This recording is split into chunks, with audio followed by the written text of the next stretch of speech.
All right, welcome casuals to the first episode of No Dog in the Fight. This is where we've moved our fantasy aspect of the Jib Board podcast. So this week it's just me and Nick Noah going through basically everything fantasy football as of now. So we're this considered a pilot episode. So we're going to try to figure some stuff out on this. I think it's going to go really well, though, especially for people that are just looking for some fantasy insight and, maybe some advice that hopefully we give you the right advice on. Well, we'll see how that goes. We're all right. More Yeah. decent. Yeah, just don't look at fantasy records. Yeah. Do as I say, not as I do. Yep. This is this is after we know after the fact of the draft, so we're getting there. Yeah, We're well, getting there. and after 8 weeks of football too. Yeah, yeah, that we really just watch football and we tell you what we see. The analysis skills are through the roof. But so first thing we'll go into are from this past week, we're going to go into studs and duds. And Nick, I'll let you lead off with the studs of the week from each position. Yeah, first for quarterback, we've got Sam Howell. So Sam Howell, I mean, he's been okay this season. Um he's been okay. Yeah, But I mean, against the Eagles, they kind of had a shootout, which is kind of, you know, surprising because the Eagles have had to rely on their defense a lot. But hmm he threw for almost 400 yards and four touchdowns. Only had one sack, so that was pretty big. Christian McCaffrey. I mean, we've said it on the other podcast. Christian McCaffrey is having like an MVP esque season because right now I just like I don't feel like any quarterback has played consistently enough. hmm Whereas I mean Christian McCaffrey, again, we talked about it on the other podcast, 14 touchdowns in 8 games, and that's ridiculous. yeah, wow, He's had 9 rushing and 4 receiving, and I mean he's even had a little bit of time missed. It hasn't been much, but still, I mean he's played through a this last week he played through an injury and had 2 touchdowns still. So Chris McCaffrey, he honestly he could be a stud every week. yeah, CD is very interesting because it's almost, and we'll get into it in a second when you do your duds. It's almost like a trade for one of them's doing really well and the other one's lacking because of it. hmm Whereas CD, I mean, Dallas is really turning into an air raid. I mean, they're honest, they're passing a lot, and CD is not the fastest guy, but his route running is like just under Devonte Adams, in my opinion. And for sure. so he's getting so many open looks. And so again, he had 41 fantasy points. So that's crazy. And then the last one for our tight end, technically he's a backup, is Donald Parham. Um, he played against the Bears, so take it as you will. But Parham, when he's been active because he has missed some time with injury, he's really come big in the end zone for the Chargers. And that was again another thing. He scored a touchdown simply because the dude's 6'8". And Yeah, so he's as a at a big. tight end, now he's slow as crap, but I mean he's honestly kind of what Jimmy Graham was towards the end of his career, even though technically his career's not over, I guess.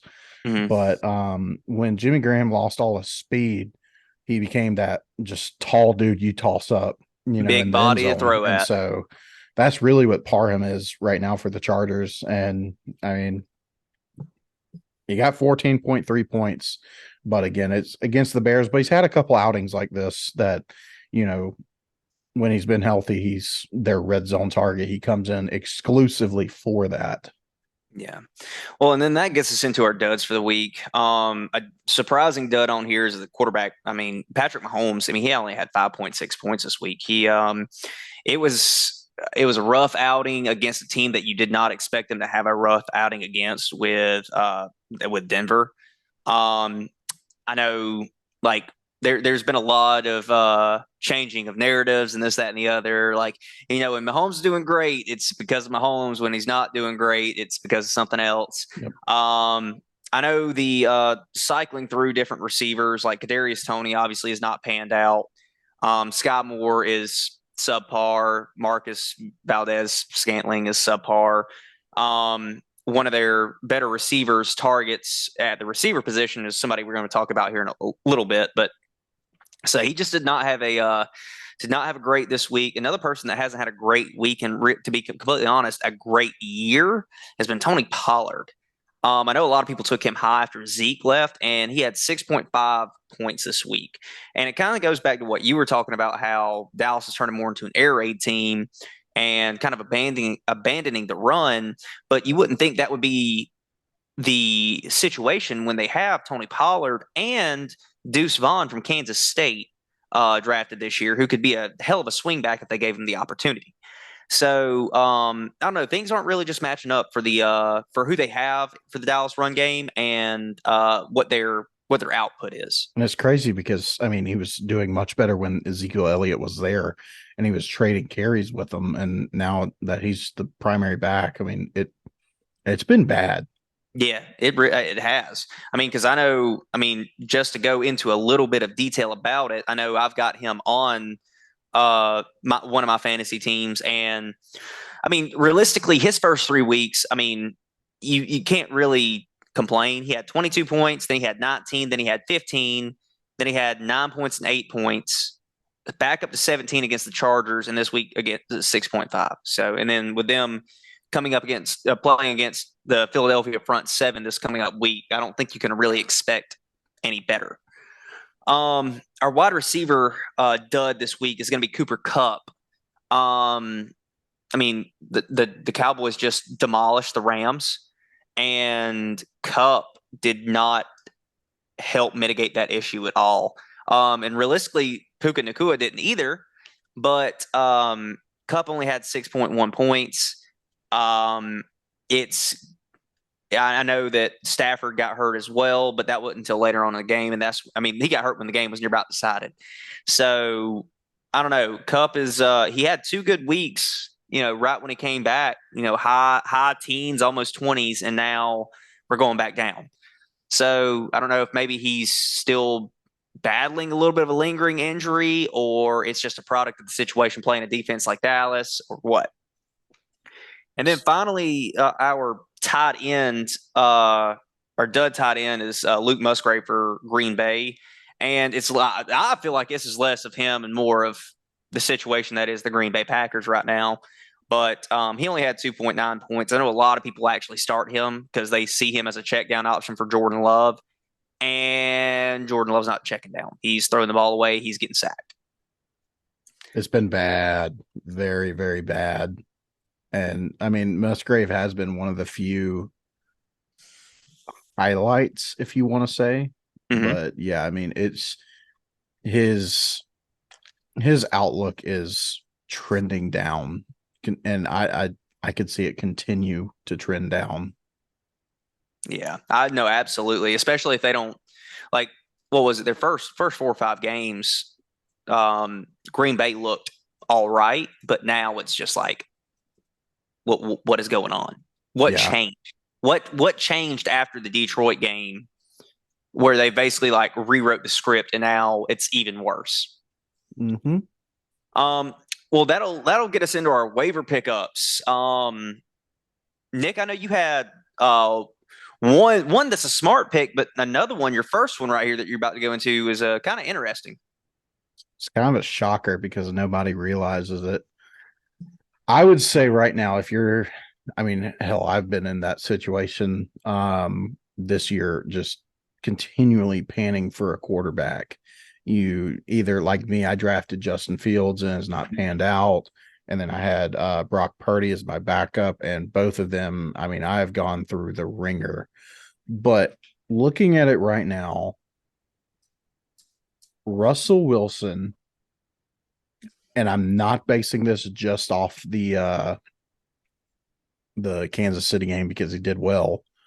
Russell Wilson is very, very quietly having a good season, and their record does not, show that.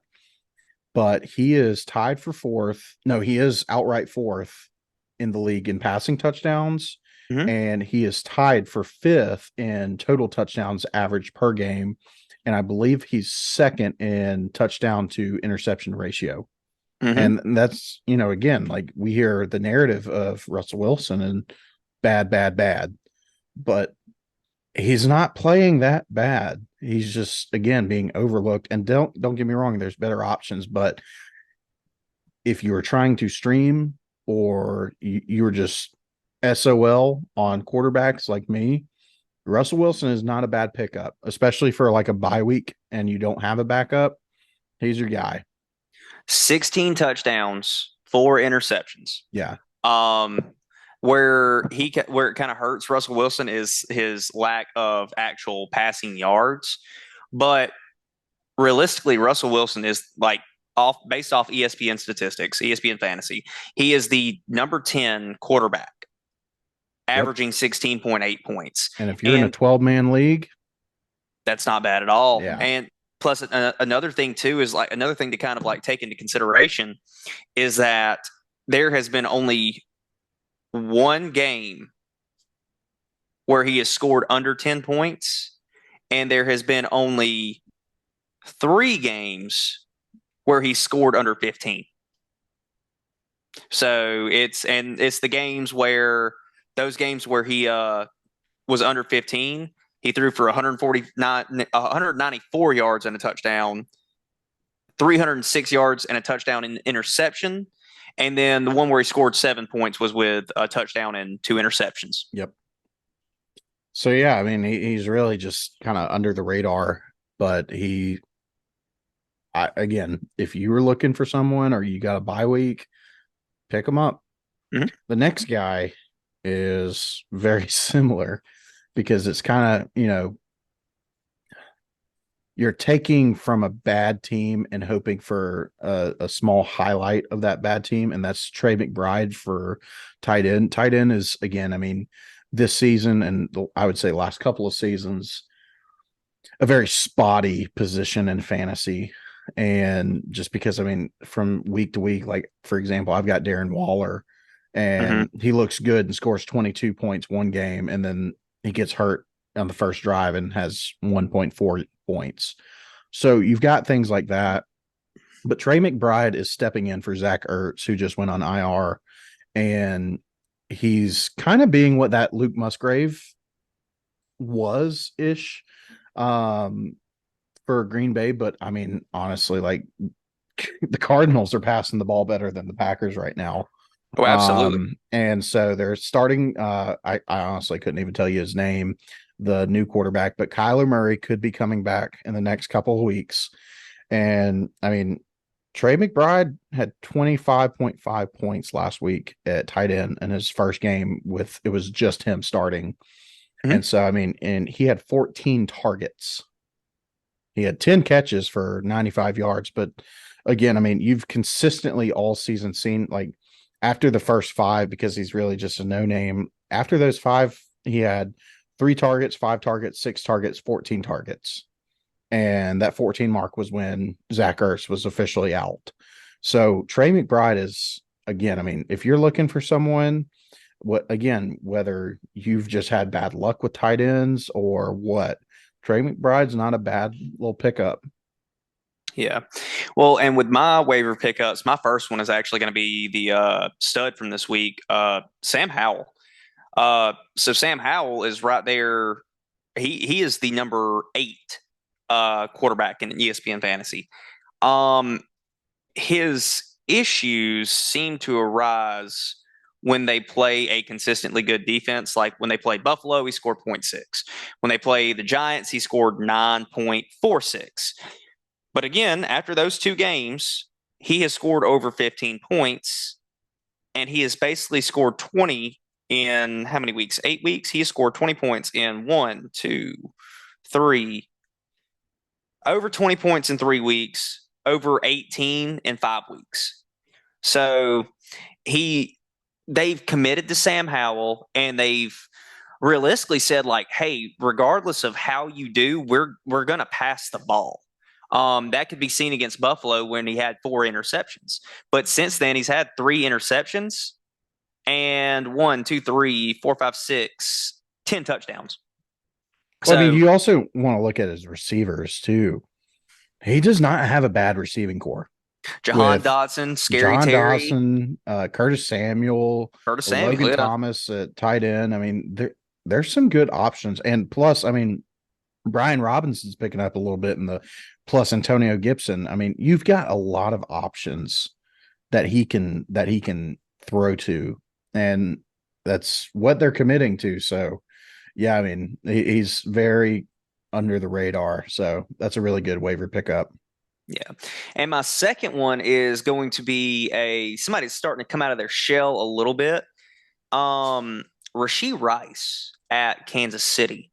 We talked about how Mahomes doesn't really have anybody to throw to, but Rashee Rice has, Kelsey is going to be the number one target in Kansas City until either him or Mahomes leaves. That's just how it is. But Rashee Rice is making the most of what he's been given in this situation. He's a young guy. He's a rookie.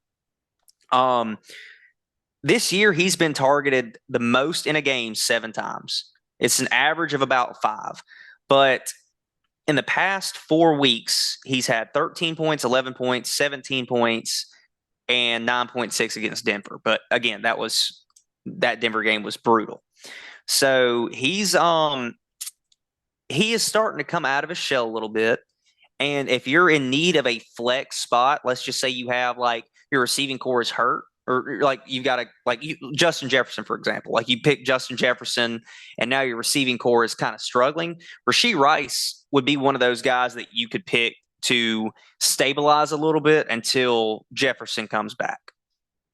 Well, Um, he reminds me of Juju Smith-Schuster last year for the Kansas City. He was not great, but he definitely got some touches. And with that, I mean, if he can score a touchdown, then that can put him in the high teens with the target share that he's getting.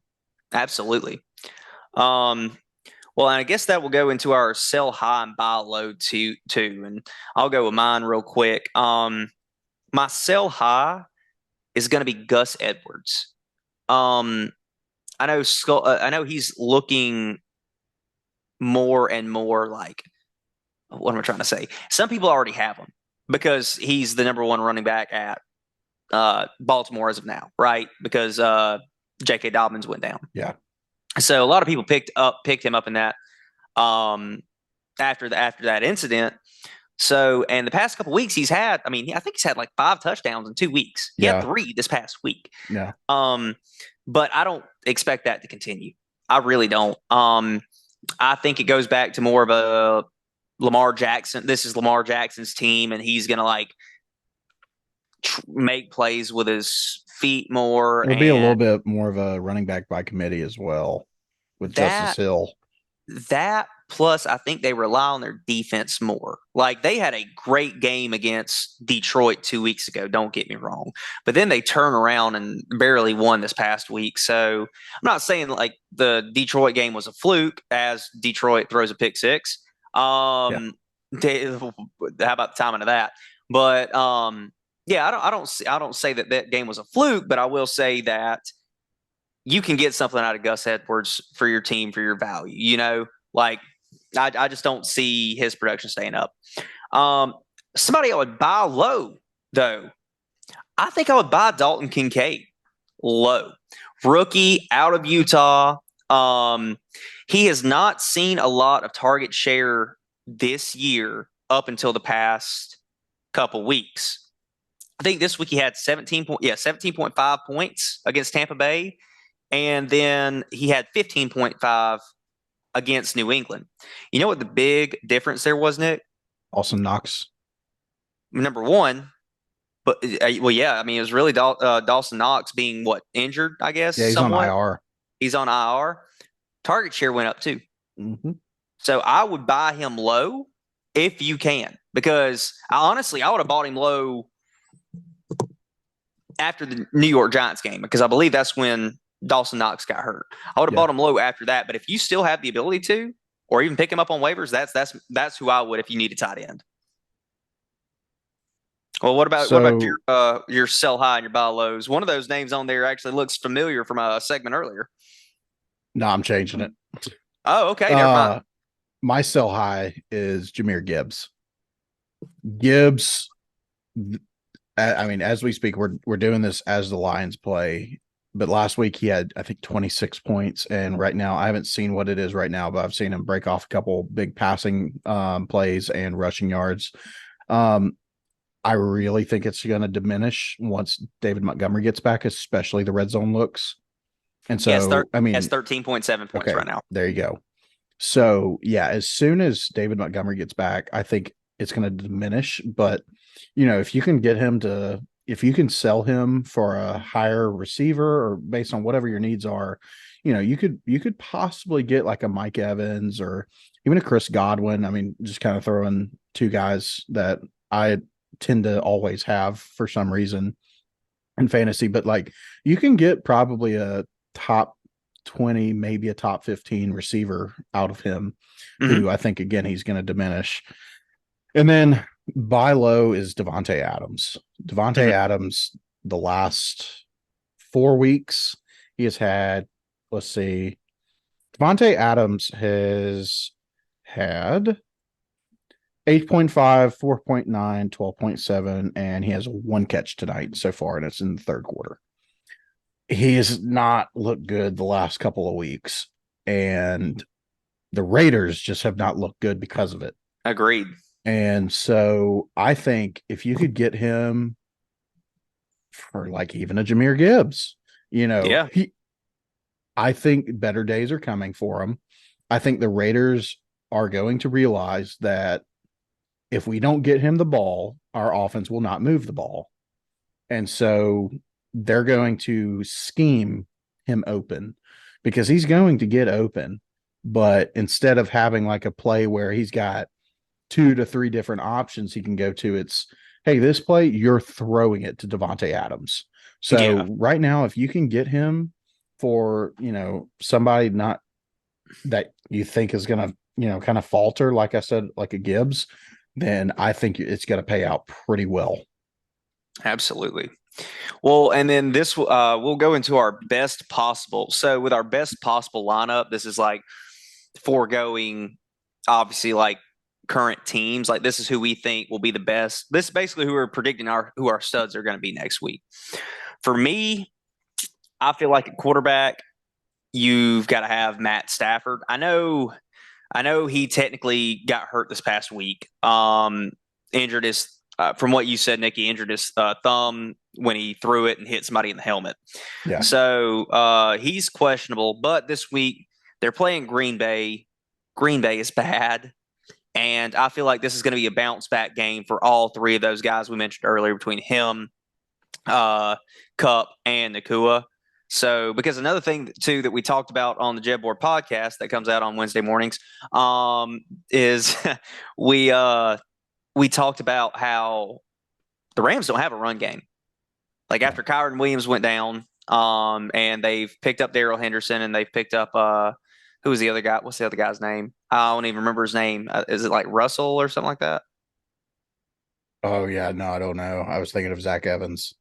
It may be Zach Evans, but Well, um, Zach Evans gets maybe 2 touches a game. yeah. So like they're going to have to rely on the passing game, and so Stafford has consistently been a good quarterback wherever when he was at the Lions, obviously when he's been at the Rams, when he's not been hurt. So if he's able to play, I think I would throw him in my lineup. Um, with my running back, I'm going to say Brees Hall because let me tell you something about Yeah. Brees Hall. He has been under a lot of people's radars, especially since he's back fully healthy. The past 3 weeks, where 3 games, let me rephrase that because they had a bye week, week 7. Past 3 games, 28 points, 20 points, and 21 points. And they like, It's and insane. He's starting to finally get his share of touches. What Like, came right after, like they said, okay, he's no longer on a snap count, and immediately, I mean, he has mm-hmm. blown up. And they're getting the ball a lot out in the open field, like with check downs and stuff like that. So, because realistically, like against Denver, he had 177 rushing yards.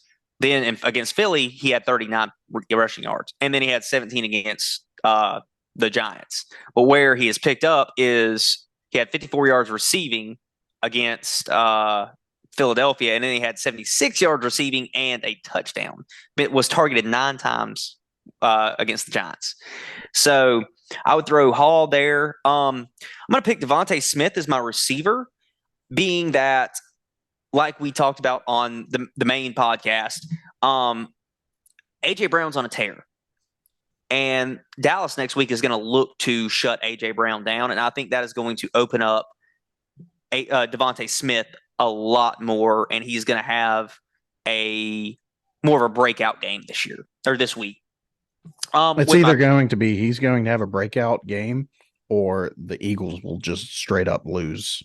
Yes, And like so, the Eagles will not produce. yes. Yeah, that's exactly. And then finally at my tight end, I'm gonna pick David Njoku. They are playing against Arizona, and he's actually had two decent games over the past couple weeks. He had 10.4 against Indiana, had 17.7 against Seattle. He's been targeted. It was 9 times against Indiana, 8 times against Seattle. The big thing there is that PJ Walker, I think, somehow opens up the passing game more than Deshaun Watson. That's what it's kind of looked like over the past weeks. PJ Walker may not be the better quarterback, but it looks like he is more willing to spread the ball out and throw the deeper passes and the contested passes. Now, granted, that may get him in trouble, but he's willing to spread the ball more. Njoku right now is ranked at the 16th spot for tight ends, but I think with them playing Arizona this week and Arizona kind of being like in the state that they are now, I don't think you can go wrong with Njoku. And then finally, at my flex, you got to pick Alvin Kamara. I don't think you can go without saying Alvin Kamara. The only reason I was trying to go matchup based with my first four, but I don't think you can go wrong with Alvin Kamara, especially with Derek Carr being the check down king. There should be no reason why Alvin Kamara is not in your lineup if you have him. And that gets to you, Nick. So first, I've got Josh Allen. He's the number one quarterback in fantasy, but he's going up against Cincinnati, and Cincinnati's defense has just struggled through most of the season. And Josh Allen's probably going to produce. He's probably going to have another rushing touchdown at some point because, they'll get down first and goal at the 1 or the 2, and he'll run it in. And then for my next, I've got Derrick Henry. Derrick Henry has been a little bit underwhelming this season due to however you want to say it. But since getting Levis, I think that's going to open up because I think, Levis's performance in the second half of his last game kind of was an eye opener, and they're playing Pittsburgh. And so, Pittsburgh's got, we always talk about how like kind of dirty, nasty Pittsburgh AFC defense North. is. Yeah, AFC North. Exactly. But the Pittsburgh Steelers let up the most explosive runs by a running back in the NFL. They have let up the most 20-yard rushes than any other team. And so it's surprising. And that's where Derrick Henry thrives. Oh, yeah. When he gets into the open. If that's been his problem this season, is he hasn't been able to get to the second level. When he gets to the second level, I mean, it's hard to stop him. And so I think they're going to be able to do that. And Mike Evans is my wide receiver. He's going up against the Texans. And I think the Tampa Bay Buccaneers need a bounce back. And I think it's going to be kind of a tight game, but Mike Evans is probably going to get the number one because Chris Godwin was their number one receiver last week. Mhm. And so I think it's going to be kind of his time to shine. And going up against, it's more than likely going to be Stingley. Uh, Yeah. and so I think the height advantage is going to be the big one. I think they're kind of going to game plan more kind of 50-50 shots to Mike Evans. I think that's going to produce pretty big. He's due. um, and then I've got Kelsey at tight end. I mean, you can just talk about a broken record, but coming off a bad game with, against the Broncos, Kelsey is probably going to pick up the slack a lot because they're going to scheme around him like they always do. And so against Miami, Miami's defense has struggled against good teams. When they played the Bills, they let up 48 points. When they Yeah. played the Eagles, who the Eagles were kind of struggling on offense, uh, they gave up 31 points. So Kelsey's, again, I mean, 1+1 = 2. So lastly, at my flex, kind of someone different who's again just another under the radar game is the wide receiver number 13 this year is Michael Pittman Jr. And I feel like a lot of people have believed, especially last year, he was overrated. But Hmm. Michael Pittman Jr. has not had a bad season. Michael Pittman Jr., he's going up against Carolina, who've let up, a good bit of yards in the passing game so far. And they just haven't really showed that they could stop much. And the last, well, yeah, I mean, he's the only time he's had less than a 10-point game was against the Rams.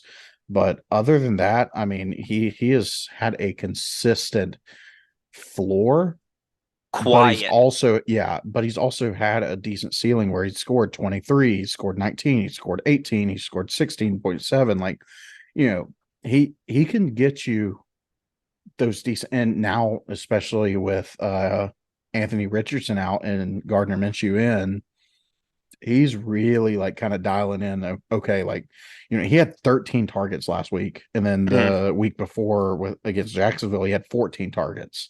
So I mean, Yeah. he's getting looks, and so I think between him and now that he's got a little bit of help with was it Jared Downs, Hmm.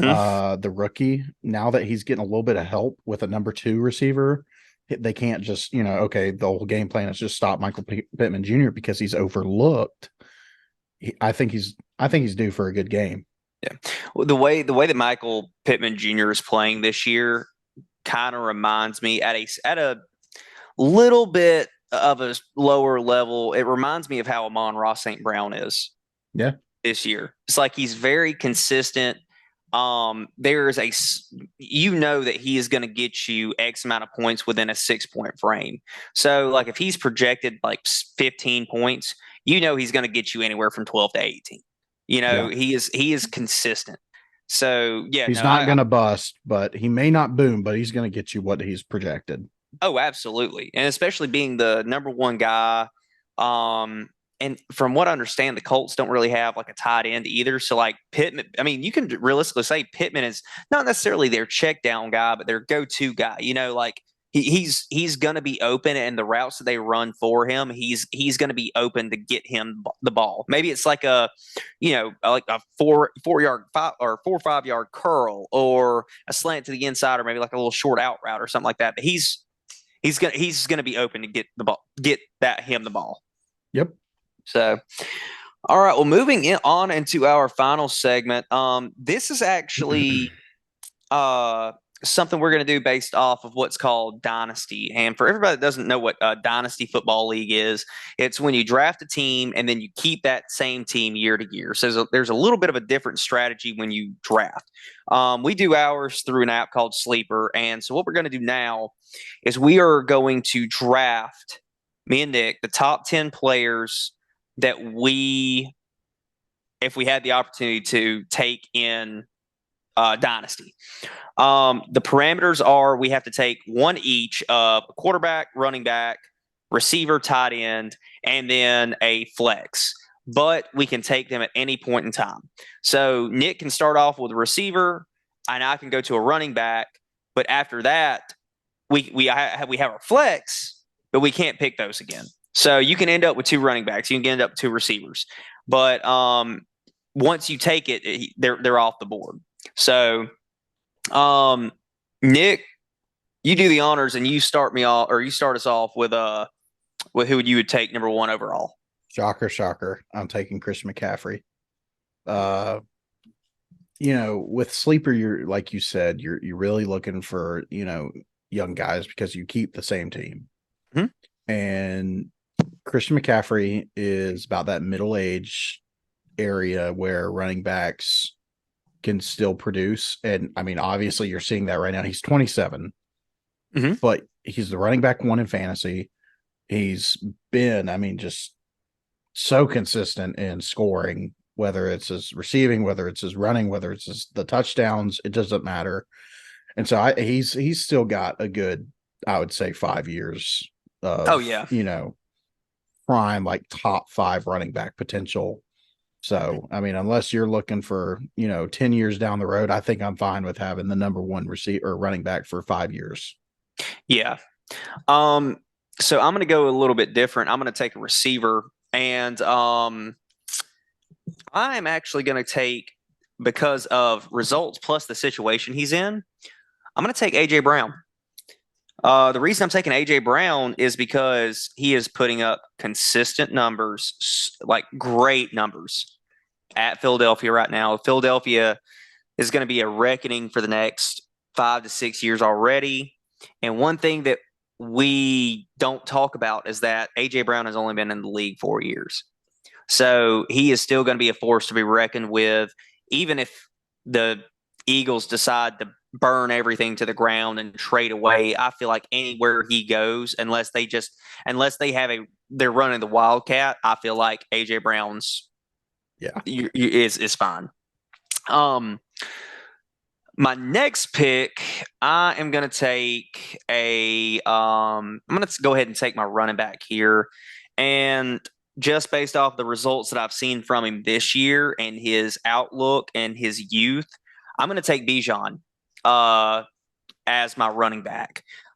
There's a lot of positive outlook for him, not necessarily the Falcons, but for him. Like he has solidified himself already his rookie year as the number one back. Um, he really hasn't been injured so far, even though his usage, like going into the NFL. So I feel like like, even after he gets done with his rookie contract, he's going to be a receiver number one, or a receiver running back number one wherever he goes, especially if the Falcons decide to keep him. So give me Bijan for my running back. And Algiers on a clock. I mean, Oh they're yeah. not there now. Granted, Algier is young. Like Mhm. he was a rookie last year, but yeah, I mean, Algier probably will not be there because I think Algier has the potential to be a running back one or at least a split back for another team. But I think the Falcons will want his usage to Bijan's usage to really shoot up, and so that's a really good pick. Yeah. Well, who do you have for your next pick? So I want my receiver now, and I'm honestly very, very split, but I'm gonna go with Amon Ra, St. Okay. Brown. He is, I think, in his third year, maybe fourth, but he he's not in his prime yet. Hmm. And he's the wide receiver 11 with missing 2 games, I believe. I mean, dude has potential for top five, in my opinion. And Hmm. he's always just so quiet because, again, he's just consistent. He's not making these crazy catches like George Pickens. He's not breaking these 80-yard plays like Tyreek, but I mean, he just catches these. Oh, that's another 20 yards. Oh, that's another 25. Oh, that's Yep. 15. And then all of a sudden you're like, well, crap, he has 130 yards and a touchdown and 10 receptions. Well, that was a quiet, 30-point Point game. performance. Yeah, 30 Yeah. point game. And so, yeah, Mon Ra is, I mean, that's, That's pretty obvious. With tight end, I'm going to take my next as tight end, and I'm going to take Hawkinson. And I think, we've talked about it before that Hawkinson, even though Kirk Cousins is hurt, he's solidified as the number one tight end, and he's young though. He's only 26. Yeah. And so that's the thing about him. Like, he looks old because of the hair and the beard, and he plays like a vet, but he's only 26. And so Hawkinson is year in, year out, top three. The only reason I wouldn't take Kelsey this high is just because, again, I mean, Kelsey's kind of old. Kelsey's He's 34. Yeah, yeah. So and the way he plays, I could start seeing the injuries rack up a little bit. So yeah, Mhm. I'm taking Hawk. Uh, but yeah, I think that goes to you then. Yeah, so I'll go ahead and take my tight end too. I'm going Mark Andrews. Um, 5 years in the league. He's 28 years old. He's the number two uh tight end currently. As long as he stays healthy, which health was an issue for him last year, but as long as he stays healthy, like he's gonna be the Kelsey for Lamar Jackson as long as he stays in Baltimore.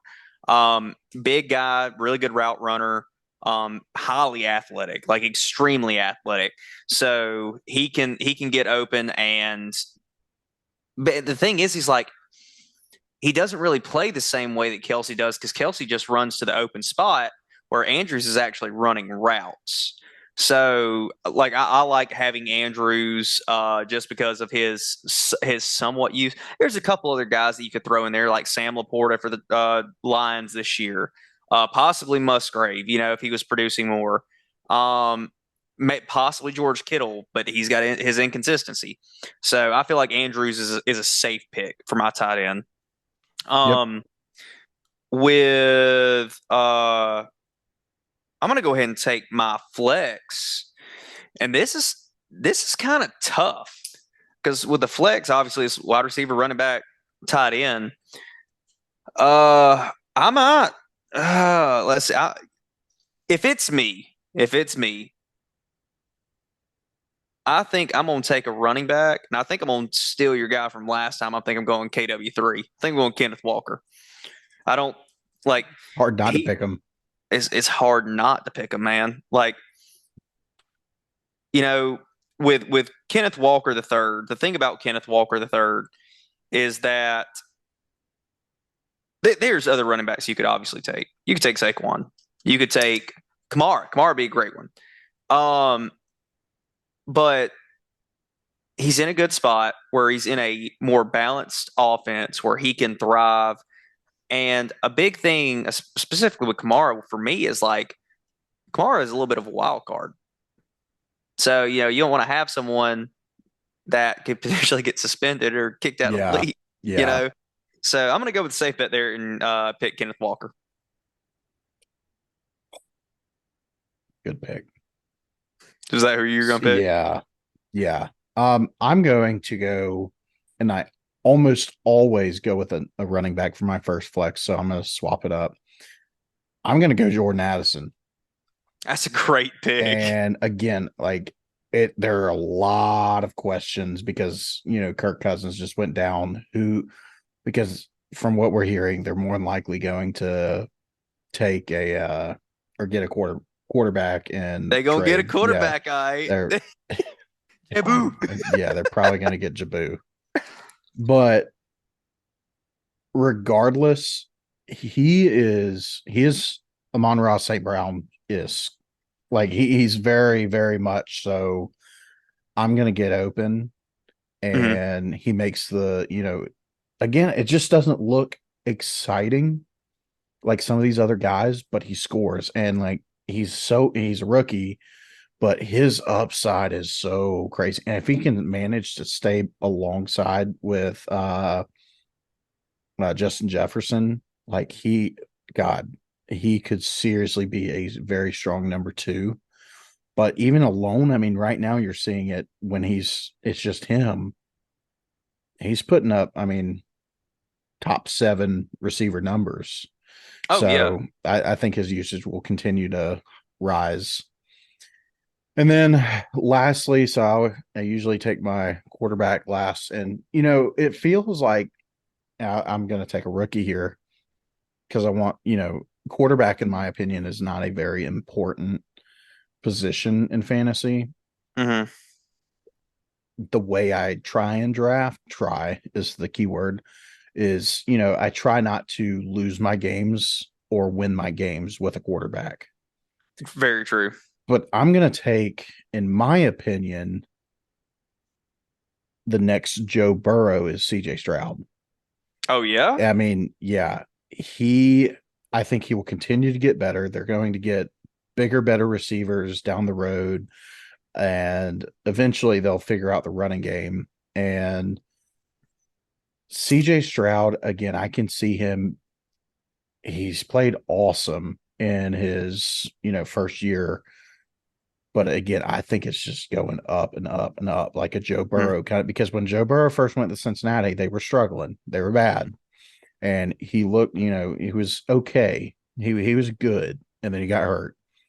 I think CJ Stroud stays healthy and he just continues to get that confidence and that chemistry with receivers. And if they can go in the draft and get another receiver, because right now they've got Nico Collins and Tank Dell that are kind of primarily leading the way. If they can get some serious help for him, I think CJ Stroud's going to be a generational quarterback. Yeah, and so with my quarterback pick, obviously that's who I have left. I'm going Jalen Hurts. 3 years in the league, he's the number two quarterback right now on a great team. Um, and I agree with what you said. Like you can't win or lose your games based off quarterback. Like you don't want to go for the guy that's gonna have like Sam Howell that's gonna have 30 game or 30 points one week, but then he's gonna have 14, 15 the next. Um, Jalen Hurts this year, besides week one, has scored 21 points or more in each game. He is consistent. I'm hearing from my pretty reliable Philadelphia source, if I'm not mistaken, Dalton, that he's somewhat injured as well. That's not why he's rushing as much. Um, but with that being said, though, he's still playing great. Sirianni's doing great as a coach. He's got unlimited amount of weapons over at Philadelphia right now. So, and he's a smart guy. I mean, he's a smart quarterback. He's not taking stupid hits. Like I hate to say it, like because it sounds like I'm shit talking him, but like Tua, for example, like Tua was getting hurt because he didn't know how to fall, and like his line wasn't protecting. Like that line is protecting him. So I feel like having uh I feel like having Jalen as my quarterback will give me 10 plus Yeah. years of consistent quarterback play. What But about the 11th year? well, then we'll need to talk. If anybody can keep up with the dynasty league for 11 years, then congrats. Yeah, I'm interested to see if all of us actually like stay with it. It's probably just going to be like Eli playing I was himself about to say every it's going to be year. somebody that just quits, like, because they're not good. So yeah. But well, all right. Well, that wraps up episode one of No Dog in the Fight. Make sure you guys check us out on Spotify, Apple Podcasts, YouTube. Go check out all of our socials that will list on the Jetboard episode. But until then, don't get faded.